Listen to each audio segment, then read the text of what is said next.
Hello students, today in this video we are going to understand questions and answers of your lesson 3 Journey to the End of the Earth written by Tishani दोषी। आज के इस video में हम समझने जा रहे हैं आपके chapter 3 journey to the end of the earth, इसके क्वेश्चंस एंड आंसर्स, जो भी इम्पोर्टेंट क्वेश्चन आंसर हैं और इस टेक्स्ट बुक में आपके में दिए वो सभी हम इसमें कवर कर रहे हैं। बहुत ही सरल भाषा में आपको सभी क्वेश्चन आंसर मिलेंगे। आप यदि याद करेंगे, लर्न करेंगे तो आपको पता चलेगा। इससे पहले हम आपको इसका प्रोज एक्सप्लेनेशन का फुल एक्सप्लेनेशन वीडियो हिंदी में जारी कर चुके हैं। इस वीडियो के डिस्क्रिप्शन में आपको उसकी लिंक मिल जाएगी। तो चलिए स्टार्ट करते हैं। सेक्शन फर्स्ट में रीड एंड फाइंड आउट में जो भी क्वेश्चंस हैं उन सभी को हम पहले देखते हैं। 2 क्वेश्चन हैं। यदि आपने अभी तक एमपी इंग्लिश क्लासेस चैनल को सब्सक्राइब नहीं किया है तो ज़रूर सब्सक्राइब कर लें, ताकि आपको अपनी क्लास से रिलेटेड, ग्रामर से रिलेटेड, राइटिंग से रिलेटेड, टेक्स्ट बुक से रिलेटेड सभी क्वेश्चन आंसर आपको इंग्लिश के मिलते रहें। चलिए फर्स्ट क्वेश्चन है, how do geological phenomena help us to know about the history of human kind.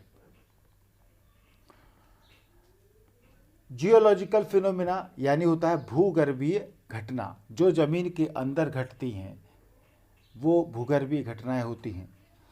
तो ऐसी जियोलॉजिकल जो फिनोमिना है, भूगर्भीय घटनाएं हैं, किस प्रकार मानव इतिहास के विषय में जानने में हमारी सहायता करती हैं।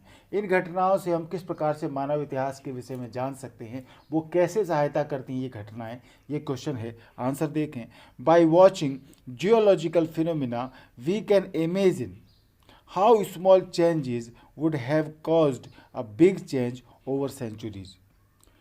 भूगर्भीय घटनाओं को देख करके हम ये इमेजिन कर सकते हैं, कल्पना कर सकते हैं कि कैसे छोटी छोटी चीज़ें, स्मॉल चेंजेस, छोटे छोटे जो परिवर्तन होते हैं वो एक बड़े चेंज में सदियों से कारण बनते रहे हैं। छोटी छोटी घटनाएं किस प्रकार से बड़े परिवर्तन होने में, जो हमारा क्लाइमेट चेंज होता है, जलवायु परिवर्तन होता है, तमाम तरह की बातों जो परिवर्तन होते हैं वो सभी छोटी छोटी घटनाओं से ही बड़ी घटनाएं होती हैं।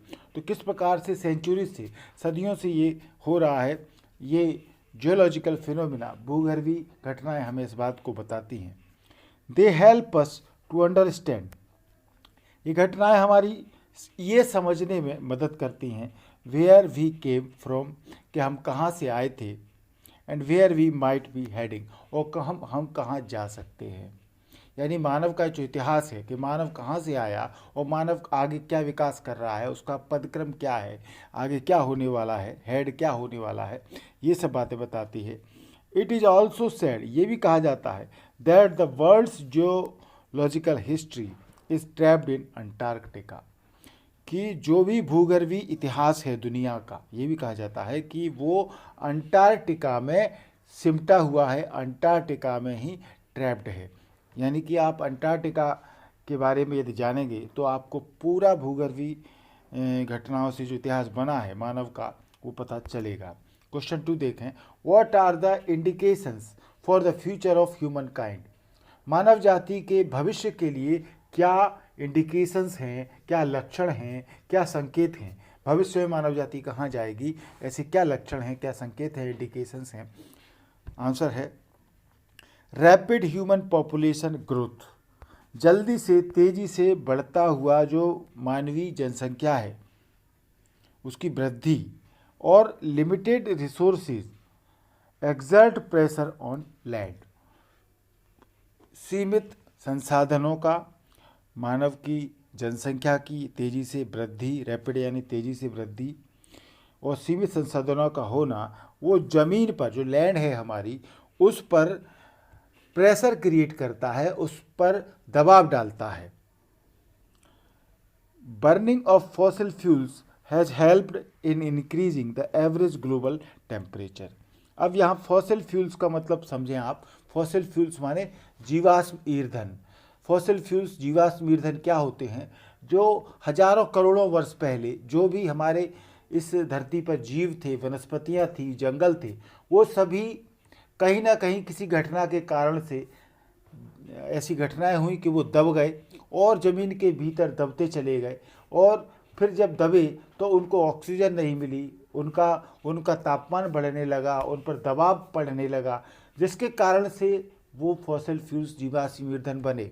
यदि हम फॉसिल फ्यूल्स की बात करें तो कौन से ईंधन इसके अंतर्गत आते हैं, तो हमारे अंदर जो पेट्रोलियम प्रोडक्ट होते हैं, डीजल, पेट्रोल हुआ, मिट्टी का तेल हुआ, या प्राकृतिक गैसें जो हुई, या कोयला भी सबसे बड़ा जीवाश्म ईंधन है।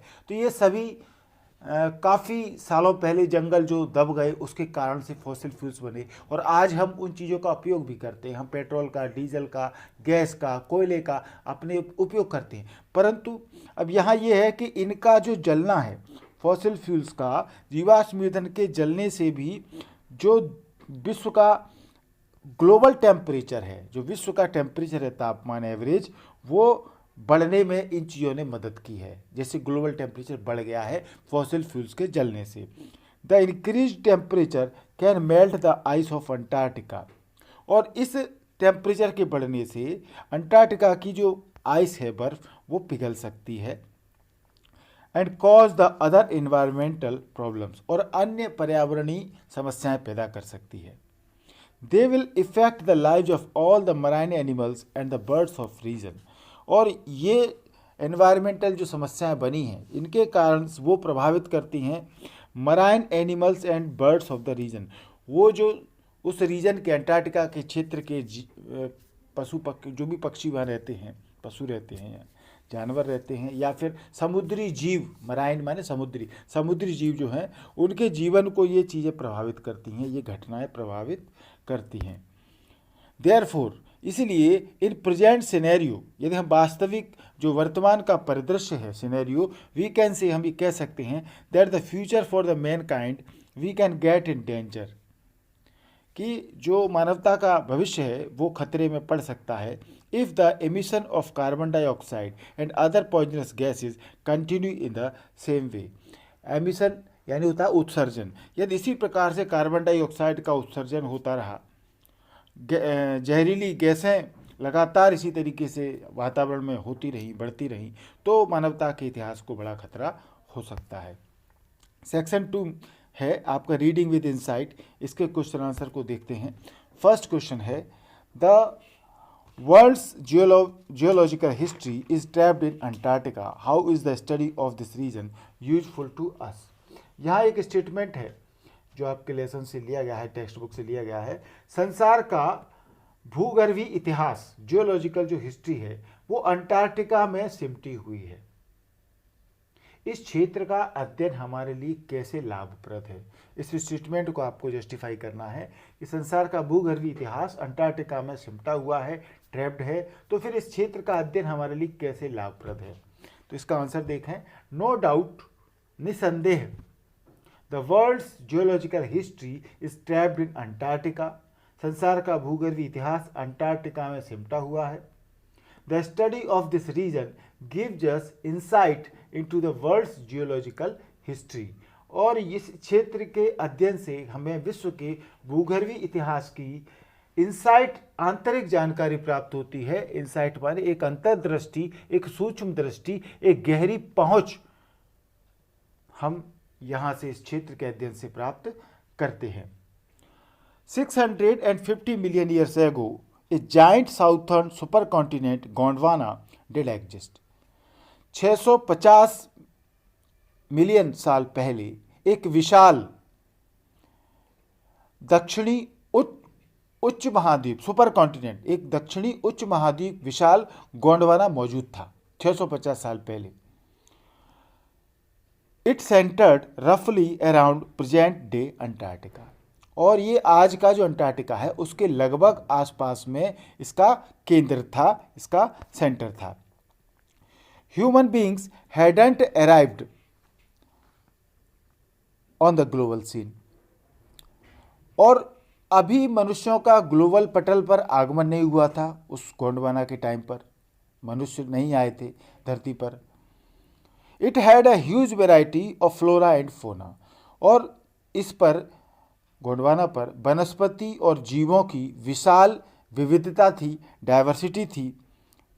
फ्लोरा एंड फोना माने वनस्पति और जीव, तो उनकी विशाल विविधता थी, वैरायटी थी, काफ़ी वैरायटी के जीव थे, विशाल After 500 million years, the landmass was forced to separate into countries as they exist today. और 500 मिलियन सालों के बाद इस भूमिखंड को, जो था ये लैंडमास भूमिखंड गोंडवाना, उसको अलग अलग देशों में विभक्त होना पड़ा, बंटना पड़ा, सेपरेट होना पड़ा, जैसा कि वे आजकल हैं। आजकल हम देखते हैं कई देशों में वो बढ़ चुका है। The purpose of the visit was to know more about Antarctica, और इस यात्रा का जो उद्देश्य है अंटार्कटिका का, ozone and carbon evolution and extinction. इस यात्रा का उद्देश्य है अंटार्कटिका का ओजोन और कार्बन और जो क्रम विकास होता है, एवोल्यूशन होता है, और एक्सटिंक्शन और जो विनाश हुआ उन चीज़ों का, उसके बारे में और अधिक जानना उसका उद्देश्य था यात्रा का। चलिए सेकंड क्वेश्चन देखते हैं। What are Geoff Green's reasons for including high school students in the Students on Ice expedition? Expedition यानी होता है अभियान। तो अब आपको ये देखना है सेकंड क्वेश्चन में कि जियोफ ग्रीन, ये एक वैज्ञानिक हुए थे, जियोफ ग्रीन भूगर्भ शास्त्री थे, और ये यात्राएं कराते थे लोगों को। उन्होंने पहले बहुत उम्र के रिटायर्ड लोगों को यात्रा कराते थे, या जो उत्सुक लोग होते थे उनको यात्राएं कराते थे, पर वो ऊब गए थे। तो फिर ये एक अभियान चला था स्टूडेंट्स ऑन आइस, जिसको नाम दिया गया। ये अंटार्कटिका पर छात्रों को, हाई स्कूल के स्टूडेंट्स को ले जाने के लिए था, ताकि उनके अंदर वैज्ञानिक समझ बन सके। तो ये क्वेश्चन है कि जियोफ ग्रीन द्वारा हाई स्कूल के विद्यार्थियों को स्टूडेंट्स ऑन आइस, बर्फ पर छात्र इसका नाम है, इस एक्सपेडिशन, इस अभियान में शामिल करने के क्या कारण थे, किस कारण से वो हाई स्कूल के स्टूडेंट्स को वहाँ उस अभियान पर ले गए थे। तो चलिए देखते हैं answer. Students on ice aims at taking high school students to the end of the world. Students on ice, ये अभियान जो है, इसका उद्देश्य हाई स्कूल के विद्यार्थियों को संसार के छोरों तक ले जाना है, बिल्कुल वर्ल्ड की जो एंड है वहाँ तक इनको ले जाना है छात्रों को, इसका उद्देश्य। It provides them with inspiring educational opportunities.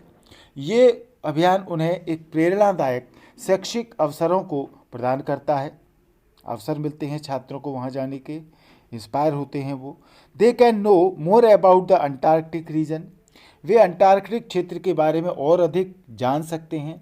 Its idea is to foster a new understanding and respect for our planet. और इसका जो उद्देश्य है वो हमारे प्लेनेट, हमारे ग्रह के बारे में एक नई अंडरस्टैंडिंग, एक नई समझ और सम्मान का, रेस्पेक्ट का पोषण करना है, फोस्टर करना है, ताकि उनके अंदर विज्ञान के प्रति एक नई समझ बने, नया सम्मान बने। It was headed by A Canadian named Geoff green, और ये जो अभियान चला, इसके अध्यक्ष जो थे, इसको हेड जिसने किया था, वो एक कनाडा निवासी थे जिनका नाम जियोफ ग्रीन था। It offers a life changing experience to the young learners. ये अभियान युवा सीखने वालों को एक जीवन परिवर्तन करने वाला अनुभव प्रदान करता है। युवा जो जहाँ जाते हैं तो उसके अनुभव जो उनको होता है उससे उनके जीवन में परिवर्तन हो जाए, ये इसका उद्देश्य होता है। They are taught to absorb, learn and act. उन विद्यार्थियों में एक एब्जॉर्ब करने की, एक अंतर्लीन करने की क्षमता आती है, सीखना और कार्य करना उनको सिखाया जाता है। They can see with their own eyes glaciers retreating and ice shelves collapsing. ये प्रोग्राम काफ़ी सफल भी रहा है, और वे जो छात्र जाते हैं वहाँ पर, वे अपनी आँखों से, खुद की आँखों से ग्लेशियरों को पीछे हटते हुए, रिट्रीट करते हुए, और बर्फ़ के कगारों को, जो हिमखंड होते हैं, ग्लेशियर्स होते हैं, आइस शेल्व्स होती हैं, उन बर्फ़ के कगारों को कोलैप्स करते हुए, टूटते हुए देख सकते हैं, खुद वहाँ अपनी आँखों से सामने। दे कैन रियलाइज, वे अनुभव कर सकते हैं, realise that the threat of global warming is real, कि ग्लोबल वार्मिंग की चेतावनी वास्तविक है। जब वो हिमखंडों को टूटते हुए देखते हैं तब उनको पता लगता है कि ग्लोबल टेम्परेचर बढ़ रहा है, तो उसका असर अंटार्कटिका पर भी हो रहा है। तो वो खुद की आंखों से देख करके एक अच्छा एक्सपीरियंस लेते हैं। They have idealism that the old lake, और उन बच्चों में एक आदर्शवाद भी बनता है जो जिसकी कि पुराने लोगों में कमी है। चलिए थर्ड क्वेश्चन आपका देखते हैं। इसमें एक स्टेटमेंट लिया गया है, take care of the small things and the big things will take care of themselves. What is the relevance of this statement in the context of the Antarctic environment. यहाँ एक कोटेशन लिया गया है text book से, take care of small things, छोटी चीज़ों का ध्यान रखो, and the big things will take care of themselves, तथा बड़ी चीज़ें अपना ध्यान स्वयं रखेंगी। यदि आप छोटी छोटी चीज़ों का ध्यान रखेंगे तो बड़ी चीज़ें अपने आप सही हो जाएंगी, अपना ध्यान खुद रख लेंगी। तो ये लाइन है। अब आपके साथ क्वेश्चन ये है, अंटार्कटिका महाद्वीप के पर्यावरण के संदर्भ में इस कथन की क्या प्रासंगिकता है, क्या रिलेवेंस है इस कथन से। तो चलिए, ये जो स्टेटमेंट है उसको हमने आंसर में दिया है पहले, take care of the small things and the big things will take care of themselves. छोटी चीज़ों का ध्यान रखो और बड़ी चीज़ें अपने आप अपना ध्यान रख लेंगी। This statement is quite relevant in the context of the Antarctica environment. ये कथन अंटार्कटिका के पर्यावरण के संदर्भ में बिल्कुल प्रासंगिक है, रिलेवेंट है। Antarctica has a simple ecosystem and lacks biodiversity. अंटार्कटिका का जो इकोसिस्टम है, पारिस्थितिकी तंत्र, वो सिंपल है, साधारण है, तथा यहाँ पर जैव विविधता, बायोडाइवर्सिटी की लेक्स यानी कि कमी है, बायोडाइवर्सिटी की कमी है, सभी तरह के जीव यहाँ पर नहीं पाए जाते, इसलिए वहाँ कमी है। A little change has a big repercussion there. एक छोटा सा परिवर्तन भी वहाँ बड़ा परिणाम उत्पन्न कर सकता है। रिपरकशन माने परिणाम, रिजल्ट, यहाँ पर इसका अर्थ है। तो छोटा सा परिवर्तन भी वहाँ अंटार्कटिका में एक बड़ा परिवर्तन उत्पन्न कर सकता है। We can take the example of the microscopic phytoplankton. हम इसका उदाहरण एक छोटे माइक्रोस्कोपिक फाइटोप्लैंक्टन से ले सकते हैं। For an example, those grasses of the sea that nourish and sustain the entire southern ocean's food chain। हम उस समुद्री घास का उदाहरण ले सकते हैं, फाइटोप्लैंक्टन ही उसको बोलते हैं, समुद्री घास जो वहाँ होती है उसको। हम उस समुद्री घास का उदाहरण ले सकते हैं जो दक्षिणी महासागरी आहार श्रृंखला को और अधिक बढ़ाती है, नरिश करती है और उसको सस्टेन करती है, पोषित करती है, नरिश करती है, बढ़ाती है।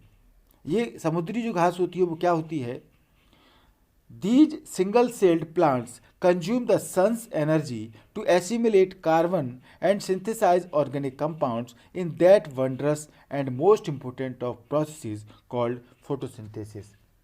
अब ये जो एक कोशिकी पौधे होते हैं, समुद्री घास जो होती है वो सिंगल सेल्ड प्लांट्स होते हैं, तो ये एक कोशिकी पौधे सूर्य की ऊर्जा का उपयोग, जो उनको सूर्य की ऊर्जा मिलती है उसका उपयोग वो कार्बन को संयोजित करने में और जैविक घटकों का प्रयोग उस अति महत्वपूर्ण प्रक्रिया जिसे कि हम प्रकाश संश्लेषण कहा जाता है में करते हैं।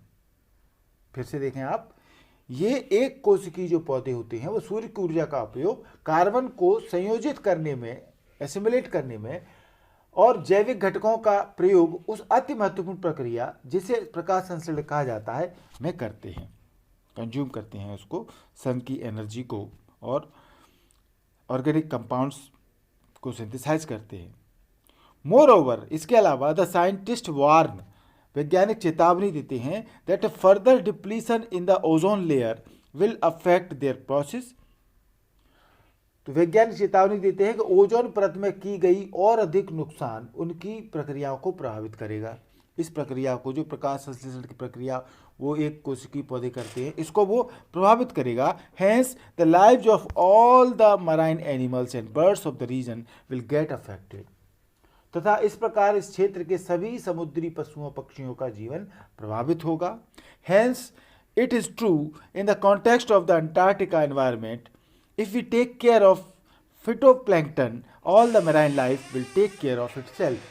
अतः अंटार्कटिका के पर्यावरण के संदर्भ में ये सही है कि यदि हम फाइटोप्लैंक्टन का ध्यान रखते हैं तो समुद्री जीव अपना ध्यान खुद रख लेंगे, इसलिए ये स्टेटमेंट कहा गया है। फोर्थ और लास्ट क्वेश्चन देखें, why is Antarctica the place to go to understand the earth present, past and future. Antarctica पृथ्वी के वर्तमान, भूतकाल और भविष्य को समझने के लिए उपयुक्त स्थान क्यों है। आंसर है Antarctica is the only place on earth that has not supported human population. Antarctica ही केवल एक ऐसा धरती पर स्थान है जहां पर कि ह्यूमन पॉपुलेशन, मानव जो जनजाति जनसंख्या है, वो उसके लिए सपोर्टेड नहीं है, वहां ज़्यादा दिन आदमी नहीं रह सकता। So it remains almost as pure as it used to be millions of years ago. इसलिए ये बिल्कुल उतना ही पवित्र बना हुआ है जितना कि ये सॉरी लाखों वर्षों से पहले से वहाँ पर पवित्र बना हुआ था, उतना ही पवित्र वो बना हुआ है, क्योंकि वहाँ पर मानव नहीं है। जहाँ मानव जाता है वहाँ पर मानव कुछ न कुछ वातावरण में गड़बड़ी कर देता है अपने उपयोग के लिए। There we can observe how a little change can affect the environment. इस प्रकार से हम ये ऑब्जर्व कर सकते हैं कि कैसे छोटी छोटी चीज़ें वातावरण को प्रभावित कर सकती हैं। बिसाइड्स, और इसके अलावा 500,000 year old carbon records lie trapped in its layers of ice. इसके अलावा 5 लाख वर्षों का पुराना कार्बन रिकॉर्ड इस अंटार्कटिका की जो बर्फ की परतें हैं, लेयर्स हैं, उनमें सिमटा हुआ है इतिहास। So if you want to study the earth past present and future, इसलिए यदि हम इस पृथ्वी के भूतकाल वर्तमान भविष्य की का अध्ययन करना चाहते हैं तो Antarctica is the right place. तो अंटार्कटिका बिल्कुल सही स्थान है। थैंक यू पूरा वीडियो देखने के लिए। आपने अभी तक कैंपिंग इंग्लिश क्लासेस को सब्सक्राइब नहीं किया है, जल्दी से लाल बटन सब्सक्राइब का दबाएं, चैनल को सब्सक्राइब करें ताकि आपको आने वाले वीडियो मिलते रहें। वीडियो अच्छा लगा हो तो लाइक और शेयर जरूर करें, जिससे हमको और अच्छी वीडियो बनाने में प्रेरणा मिलती है। Thank you.